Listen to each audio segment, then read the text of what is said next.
Pastor Enoch की सामर्थी सेवकाई में आपका हार्दिक स्वागत करते हैं। हम विश्वास करते हैं कि पिता ने आपको आज की सभा में जुड़ने का सौभाग्य दिया है। इन सभाओं में बहुत से लोगों ने एक नई उम्मीद को पाया है।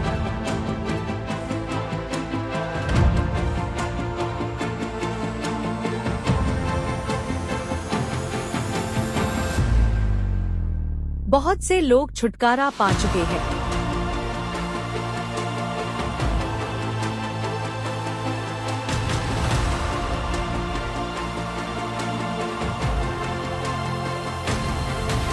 आप बहुत सी गवाहियों को हमारे YouTube चैनल पर देख सकते हैं।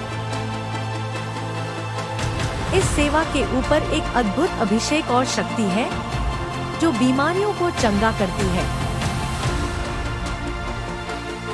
गरीबी के अभिशाप को हटाती है। हमने बहुत से बच्चों को चंगाई प्राप्त करते हुए देखा है। पास्टर इनोक प्रभु की आत्मा से भरकर लोगों के लिए भविष्यवाणी करते हैं और उन लोगों का जीवन फिर से टूटा फूटा नहीं रहता है। आज की इस सभा में आप यीशुआ के वचन को सीखें और चमत्कारों को प्राप्त करें। पवित्र आत्मा आपको स्पर्श करेगा। प्रभु यीशुआ के नाम से आमीन। शलोम। प्रभु यीशुआ के नाम से आपका स्वागत है इस ब्रॉडकास्ट में। आप सुन रहे हैं पास्टर इनोक को। पहला कुरिन्थियों 2:14 में लिखा है,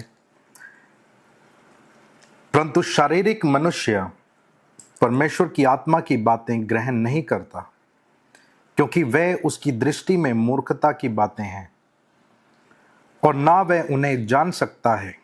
वेरी इंपॉर्टेंट, वह उन्हें नहीं जान सकता है क्योंकि उनकी जांच आत्मिक रीति से होती है। देखिए, जब कुछ बातें हमसे छुपी हों, हमसे दूर हों या उन बातों से हम अनजान हों, तो उसका परिणाम जो होता है वो कंफ्यूजन में होता है, उलझन में होता है। सो इस समय आपके जीवन में क्या उलझन है? अगर आप इसको यूनिवर्सल नोट पे देखें कि पूरे संसार में कलीसियाओं के साथ जो हो रहा है, और क्या आप जब उन्हें होते हुए देखते हैं आप उन चीज़ों को समझ पा रहे हैं? क्योंकि जो पूरे संसार में प्रभु की देह के साथ हो रहा है, यीशुआ की देह के साथ हो रहा है, उसका असर आपके ऊपर होने ही वाला है। आज नहीं तो कल, कल नहीं तो परसों, एक दिन उसका असर आपके ऊपर जरूर नजर आएगा। जैसे कि यीशुआ के क्रूस पे चढ़ाए जाने का जो वाक्य है वो 2000 साल पहले हुआ। क्या उसका क्रूस अभी भी इफेक्टिव है? 100%। आज भी लोग उसके क्रूस की कथा को सुनते हैं और अपने जीवन को उसके प्रति समर्पण कर देते हैं। वैसे ही चाहे पॉजिटिव या नेगेटिव, जो भी कुछ प्रभु की देह में हो रहा है, भारत में, भारत के बाहर, अलग अलग देशों में, दुनिया भर में, उसका असर आपके ऊपर होने वाला है। और वचन में लिखा है कि यदि हमें सारी बातों को समझकर अपने आप को सुरक्षित स्थान पर रखना है, तो प्रभु हमें हर एक उलझन में से बाहर निकालने का प्रॉमिस करता है। हालेलुया। केवल दो ही चीजें हो सकती हैं, या तो हमने परमेश्वर की खोज करनी बंद कर दिया, या फिर अचानक से सच्चे परमेश्वर ने झूठ बोलना शुरू कर दिया है। कितने लोग सुन रहे हैं मेरी बात को?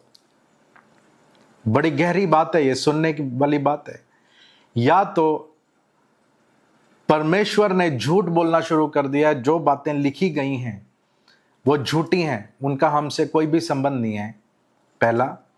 दूसरा, या फिर हम खोज नहीं पा रहे हैं असली रीति से कि परमेश्वर क्या कर रहा है, क्या हो रहा है। बहुत सारे लोगों ने इस संसार की चीजों को अपने लिए प्रतिमा बना लिया, एक आइडल बना के वही फिक्स कर दिया कि वही अगर होगा तो मैं खुश होऊंगा। बट ऐसा नहीं है।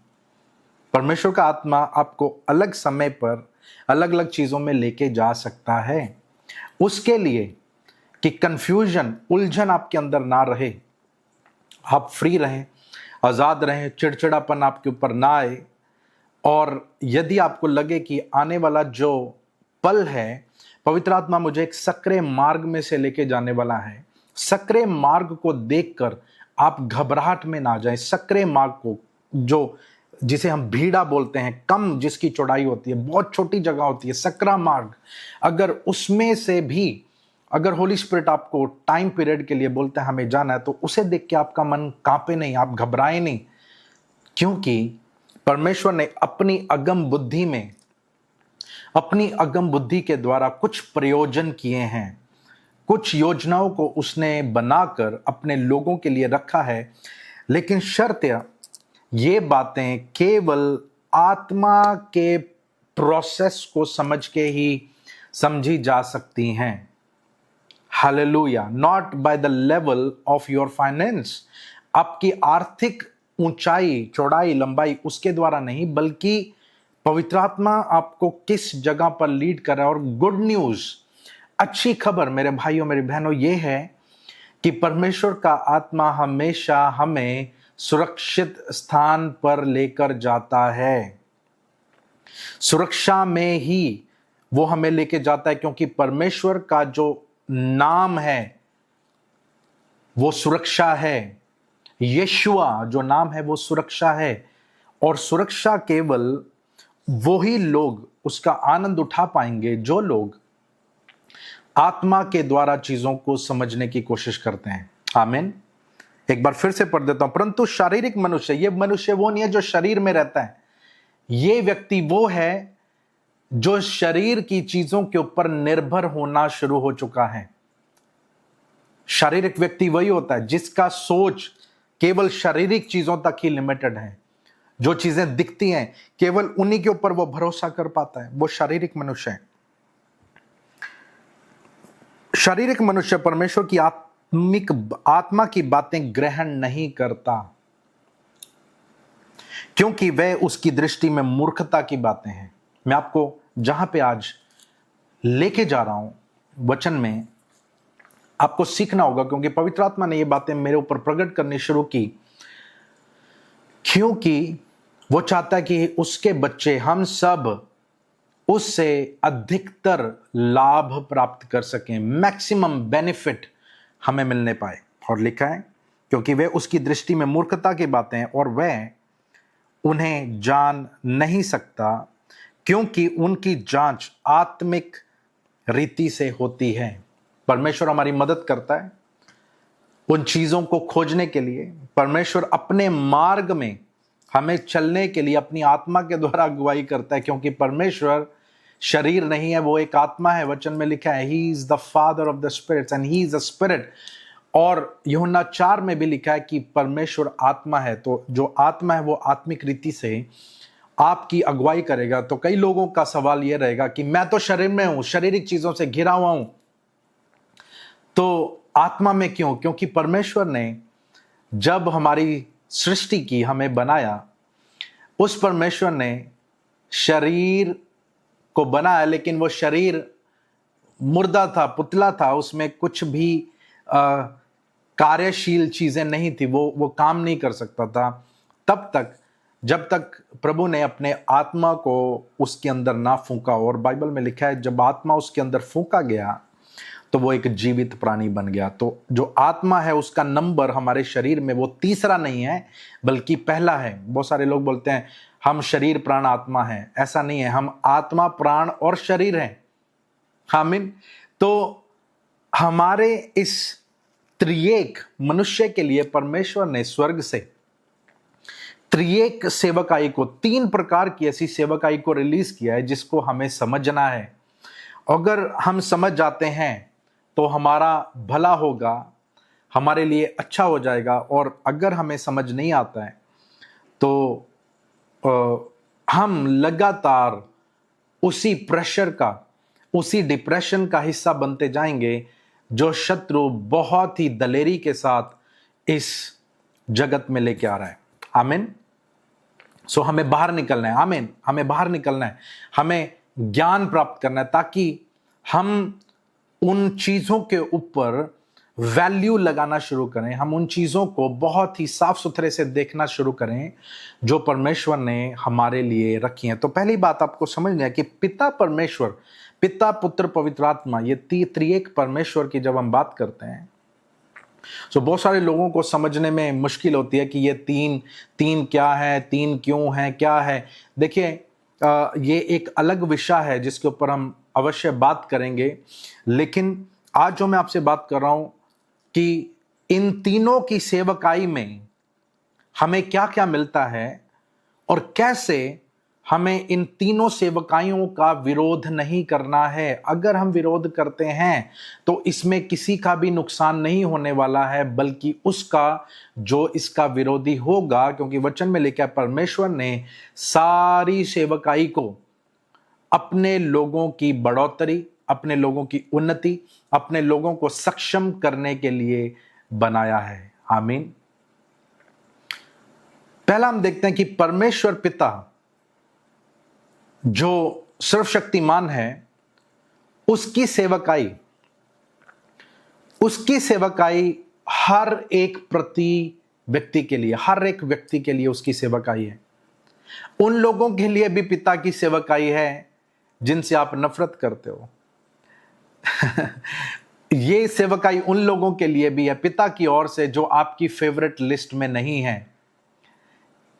ये सेवकाई एक मर्डरर के लिए, एक खूनी के लिए भी है, एक रेपिस्ट के लिए भी है, एक खूंखार जो व्यक्ति है, क्रिमिनल है, उसके लिए भी ये सेवकाई है। गरीब के लिए, अमीर के लिए, सबके लिए है। वचन में लिखा है सबोपदेशक में कि परमेश्वर जब सुबह होती है, सूरज की रोशनी वो धर्मी और अधर्मी दोनों के ऊपर सूरज की रोशनी भेजता है। मैं आपको बताता हूं, सूरज की रोशनी जब हर एक के ऊपर जाती है, सूरज परमेश्वर की ओर से ठहराया गया एक ऐसा ग्रह है जिसके द्वारा इस पृथ्वी को एनर्जी मिलती है, लोगों के अंदर सांस चलते हैं, लोग जीवित रहते हैं, उनकी हड्डियों को मजबूत रखा जाता है। और जहां जहां पे सूरज की किरणों का प्रकाश होता है, वहां पे एक प्रकार की सफाई होती है। तो मैं आपसे क्या कहना चाहता हूं कि परमेश्वर जो सूरज,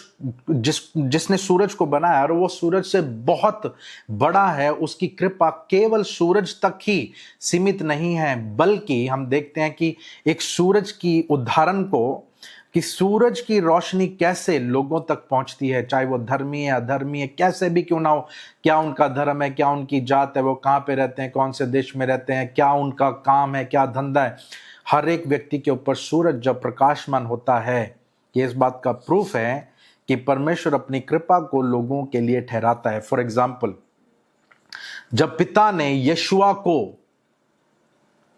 इस संसार में भेजा कि वो सारे सृष्टि के पापों का बलिदान बन के कार्य करे, तो परमेश्वर ने कुछ लोगों की लिस्ट नहीं बनाई, उसने कुछ लोगों को ही सेलेक्ट नहीं किया कि केवल वही लोग बचाए जाएंगे, बल्कि उसने अपने प्रेम से, अटल प्रेम में, अगापे प्रेम में, उसने अपनी कृपा को दिखाते हुए सारी सृष्टि के लिए अपने पुत्र को रिलीज किया। आप देख रहे हैं, पिता का जो प्रेम है वो सबके लिए एक जैसा है, उसमें कोई भी असमानता नहीं है, ऊपर नीचे कुछ नहीं है, वो सामान्य प्रेम है सबके लिए। और ऐसा करके परमेश्वर इस पृथ्वी के लोगों को एक मैसेज देता है कि उसका प्रेम सबके लिए एक जैसा है। आमीन। लेकिन जब हम यीशुआ को देखते हैं, यीशुआ की जो सेवकाई है वो सबके लिए नहीं है। यीशुआ की सेवकाई केवल उन लोगों के लिए है जो उद्धार के भूखे हैं, जिनको जरूरत महसूस होती है कि उन्हें मुक्ति प्राप्त हो, क्योंकि यीशुआ को मुक्तिदाता का भी नाम दिया जाता है। He is a salvation giver. वो साल्वेशन को लेके आते हैं, मुक्ति, उद्धार को लोगों के जीवन में रिलीज करते हैं। तो यीशुआ की जो सेवकाई है वो उन लोगों के लिए जो अपने मन को फिराने के लिए रेडी हो जाते हैं, क्योंकि यीशुआ का जो मैसेज था वो लगातार लोगों के लिए वो इसी बात को जाहिर करते थे कि अपने मन को फिराओ, अपने मन को फिराओ, क्योंकि परमेश्वर का राज्य निकट है। उनका मैसेज, उनकी जो सेवकाई थी, उनका उद्धार, यीशु के द्वारा आने वाला उद्धार केवल उन लोगों के पास जाता है जो अपने जीवन में मुक्ति की खोज में रहते हैं, या कुछ उसके ऊपर काम करने के लिए उनके मन में जिज्ञासा रहती है कि मुझे बचाया जाना जरूरी है। हालेलुया। रोमियो में लिखा है कि एक व्यक्ति यदि वो उद्धार पाना चाहता है, जो केवल यीशु के द्वारा आएगा, यीशु के द्वारा ही वो प्रकट होगा, उस उद्धार को पाने के लिए एक व्यक्ति को अपने हृदय से यीशुआ को मुक्तिदाता मानना है और अपने मुंह से अंगीकार करना है कि आज के बाद मैं पाप में नहीं बल्कि धार्मिकता में अपने जीवन को बिताना चाहता हूं। तो पिता की सेवकाई सबके लिए है। यीशु की सेवकाई मुक्ति की खोज में रहने वाले लोगों के लिए है। लेकिन जो पवित्र आत्मा की सेवकाई है, देखिए ये आप इसको सीक्वेंस में देखें, आप इसको एक लड़ी में आप देखेंगे। परमेश्वर पहले अपने प्रेम को दिखाते हैं, अपने पुत्र यीशुआ को स्वर्ग से पृथ्वी में रिलीज करते हैं, और वो अचानक नहीं हुआ, बल्कि उन्होंने ये सालों पहले, हजारों साल पहले इसकी भविष्यवाणी हुई थी। और फिर यीशुआ आते हैं, वो लोगों को एक खुला इन्विटेशन देते हैं कि पिता के पास जाने के लिए एक मौका है। लेकिन पिता ने वो मौका, वो सौभाग्य सारी पृथ्वी के लोगों को दिया है, लेकिन उस सौभाग्य को, उस वहां पे उस इनविटेशन में सहभागी होने के लिए, उस न्योते में शामिल होने के लिए एक द्वार में से आपको जाना पड़ेगा जिसका नाम है यीशुआ। और जो लोग उस द्वार में से हो करके पिता की ओर चले जाते हैं, उन्हें हम बोलते हैं कि उनका उद्धार हो चुका है, उन्होंने एक रिडेम्पशन को प्राप्त किया, उद्धार पाया है, उनका छुटकारा हुआ है। लेकिन अब बारी आती है कि जब यीशुआ क्रूस पे जाने वाले थे, उन्होंने कहा कि अब मैं क्रूस पे जाऊंगा, क्रूस पे जाने से लोगों के जीवन में उद्धार आएगा। और उन्होंने कहा जो लोग उद्धार पाएंगे उन लोगों के जीवन में हमेशा के लिए, सदा काल के लिए, जब तक ये पृथ्वी रहेगी और जब तक ये व्यक्तिगत रूप में इस पृथ्वी के ऊपर रहेगा, जिसने उद्धार पाया यीशुआ के द्वारा, उस व्यक्ति को स्वर्ग से एक मदद मिलेगी। क्योंकि हम जब पढ़ते हैं मत्ती 15:24 में लिखा है कि यीशुआ ने कहा, मैं केवल खोई हुई भेड़ों की खोज के लिए भेजा गया था।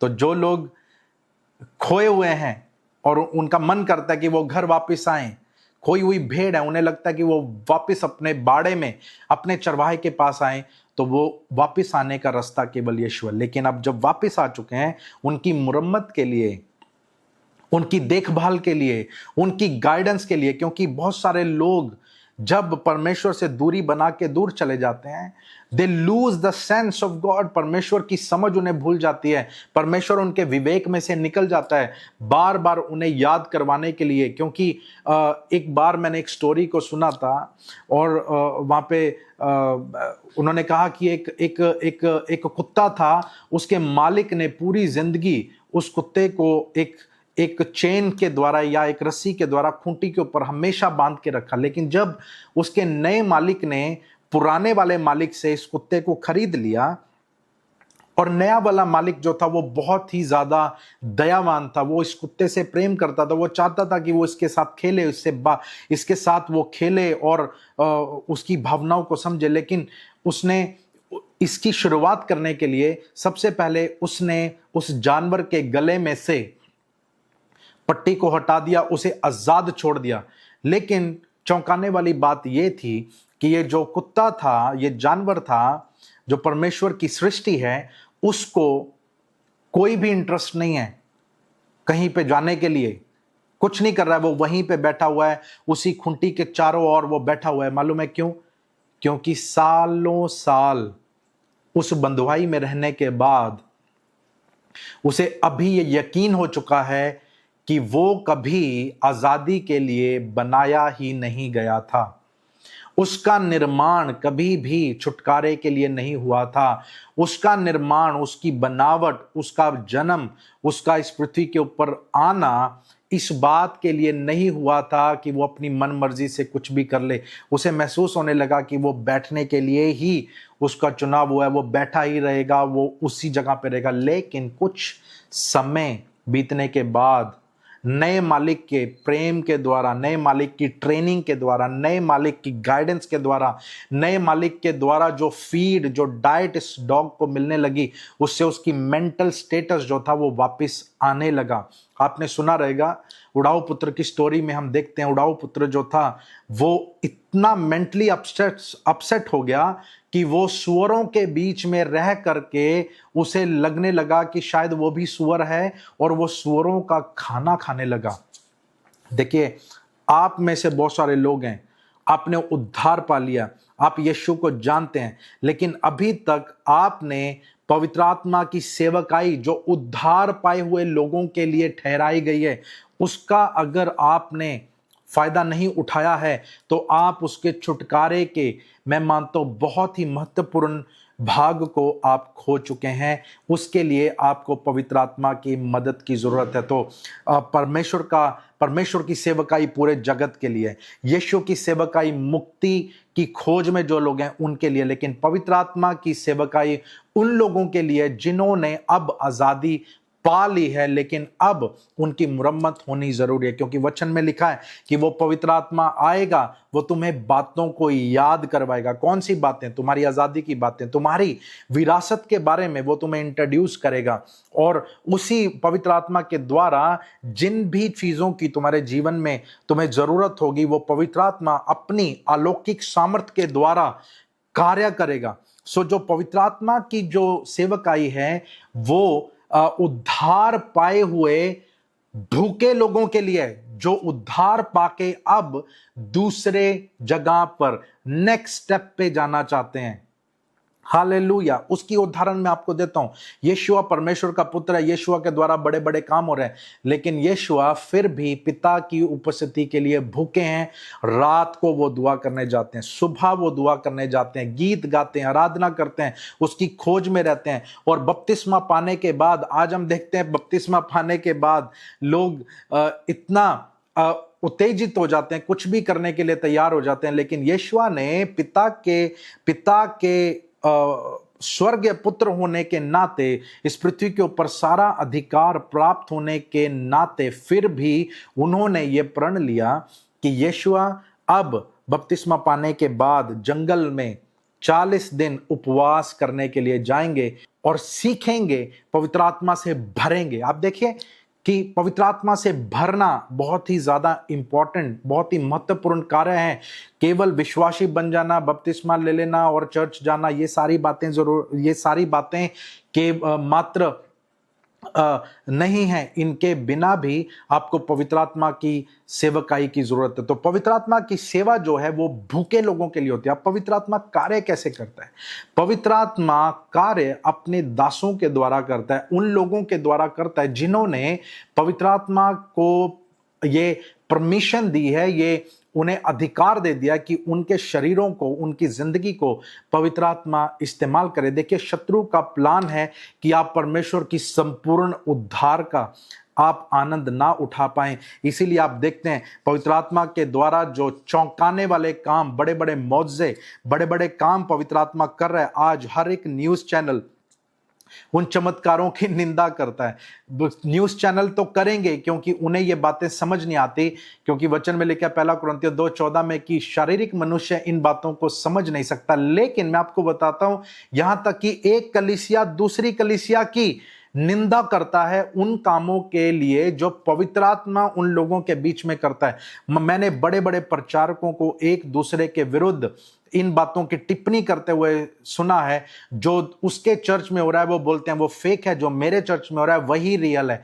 जो बोलते हैं मेरे चर्च में रियल है, सारी दुनिया फेक हो रही है। देखिए, ये कंफ्यूजन किसने खड़ी की है? ये पादरी साहब ने खड़ी नहीं की है। ये पादरी साहब के या लोगों के चमड़ी में, उनके शरीर में जो ये बीज दौड़ रहा है, ये पाप का एक बीज है जो पवित्र आत्मा के काम के लिए लगातार फाइट करता है, जो लगातार लड़ते रहता है। और इसका असर जो है वो कलीसिया के ऊपर होता है। जैसे मैंने आपको स्टार्टिंग में कहा कि सांसारिक तौर पर पूरी यूनिवर्सल, पूरे वर्ल्ड में जो कलीसियाओं के साथ हो रहा है, उसका असर आपको कहीं ना कहीं आपके जीवन में देखने के लिए मिलेगा, उसका असर आपके ऊपर होगा। इसीलिए उसके असर को रोकने के लिए आज मैं आपसे बात कर रहा हूं कि आप पवित्र आत्मा की सेवकाई के लिए खुले रहें। जहां पर चिन्ह चमत्कार हो रहे हैं वहां से कभी भी दौड़ने की कोशिश ना करें। यदि आपको कोई भी चिन्ह चमत्कार होते हुए दिख रहा है तो उसे इमीडिएटली अपनी समझ के द्वारा, जो आपकी समझ बहुत छोटी है, उसके द्वारा आप उसे शैतान का काम ना दे दें। क्योंकि यीशु जब चमत्कार करने लगा, लोगों ने यीशुआ को भी कहा कि ये भूत प्रेत जो है, भूतों के सरदार के द्वारा ये ऐसे काम करता है। लोगों को रीति रिवाज निभाने के लिए ज्यादा इंटरेस्ट पैदा होता है, इससे कि देख पाए कि परमेश्वर किस रीति से अपनी महिमा को प्रकट कर रहे हैं। सबत के दिन सबत क्यों नहीं रखा, लंगड़े को क्यों चंगा किया, सबत के दिन सबत क्यों नहीं रखा, तूने अंधे को चंगा क्यों किया। यही तो यीशुआ की फाइट थी। देखिए, लगातार लोग पवित्र आत्मा के कामों से लड़ रहे हैं। प्रेरितों के काम 10:38 में लिखा है कि पवित्र आत्मा ने, पिता ने पवित्र आत्मा के द्वारा यीशुआ को इतने बड़े अभिषेक के द्वारा अभिषेक दे दिया कि वो नगर नगर में, गली गली में जाकर बड़े बड़े अचंभे काम करने लगा। लोगों के जीवन में बड़ी सामर्थ से भरी हुई बातें करने लगा। उसकी सेवकाई का कोई जवाब नहीं था। आज क्या हो रहा है? लोग जब इन सारी बातों को सुनते हैं कि यीशु मुर्दों को, पवित्र आत्मा की सामर्थ्य के द्वारा मुर्दे जिंदा नहीं हो सकते, पवित्र आत्मा की सेवकाई के द्वारा दुष्ट आत्मा नहीं जा सकती, पवित्र आत्मा की सेवकाई के द्वारा तरह तरह के काम, मैं केवल शारीरिक चंगाई की बात नहीं कर रहा हूं, मैं बल्कि जीवन भर माँ बाप से लंबे समय से चलते आ रहे जो श्राप हैं पीढ़ी दर पीढ़ी, उनको भी डांटने की जो सामर्थ्य है वो पवित्र आत्मा के पास है। और पवित्र आत्मा की सबसे बड़ी सेवकाई जो आपके और मेरे जीवन के लिए, वो सेवकाई है आजादी और संपूर्ण आजादी। क्योंकि कुरिन्थियों में लिखा है, जहां पर प्रभु का आत्मा है वहां पर आजादी होगी। तो आपको मैं जो बता रहा हूं कि आपको भूखे रहना है पवित्र आत्मा के काम के लिए। हमारी कलीसिया में अद्भुत काम हो रहे हैं हमारी सेवकाई के द्वारा। जब हम ट्रैवल कर रहे हैं, हम लोगों से मिल रहे हैं, बहरे लोग सुन रहे हैं, कैंसर के रोगी, हार्ट डिजीज के रोगी चंगे हो रहे हैं। ये कौन कर रहा है? पवित्र आत्मा कर रहा है। क्योंकि एक मनुष्य के बस में नहीं है कि वो इतने बड़े बड़े कामों को कर पाए, ये पवित्र आत्मा का काम है। तो आप शारीरिक ना बने बल्कि आत्मा की खोज में रहें कि आत्मा क्या काम कर रहा है। क्योंकि मैं आपको बताता हूं, यदि आप अनॉइंटिंग से लड़ेंगे तो वो अनॉइंटिंग आपकी फेवर में काम नहीं करेगा। जिस अभिषेक से आप लड़ेंगे वो आपके लिए काम नहीं करेगा। जिस चीज को आप नकारेंगे वो कभी भी आपके जीवन में आने के लिए तैयार नहीं होगी।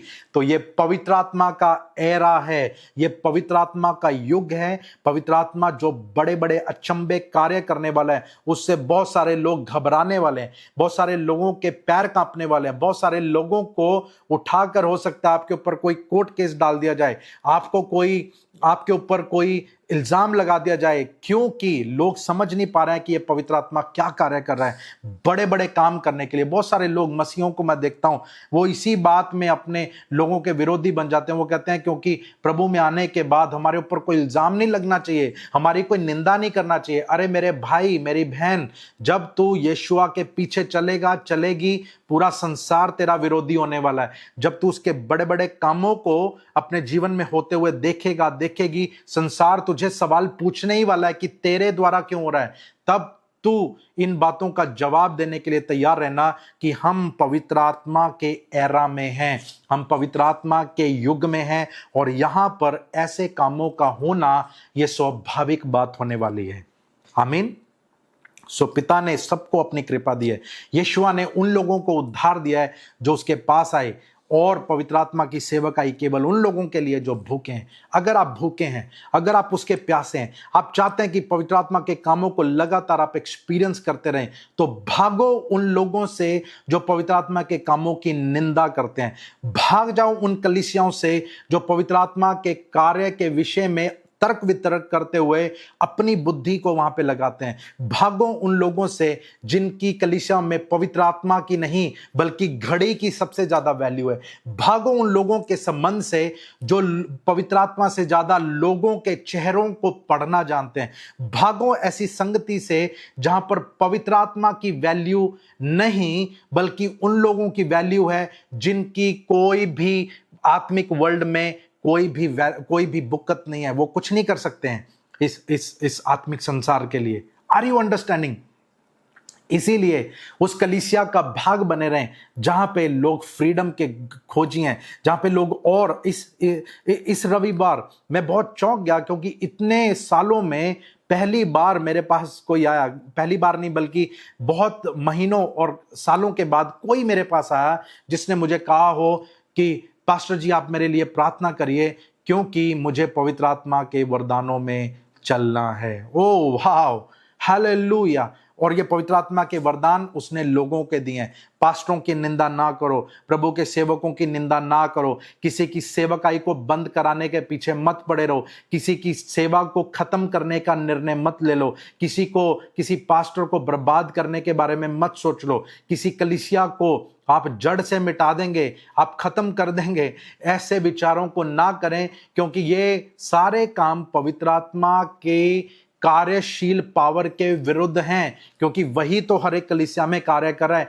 वही तो है जिसने लोगों को बुलाहट दी है, वही तो है जो ये अचंभे कार्य कर रहा है। आप लोगों से नहीं बल्कि परमेश्वर से लड़ाई मोल लेने का कार्य कर रहे हो।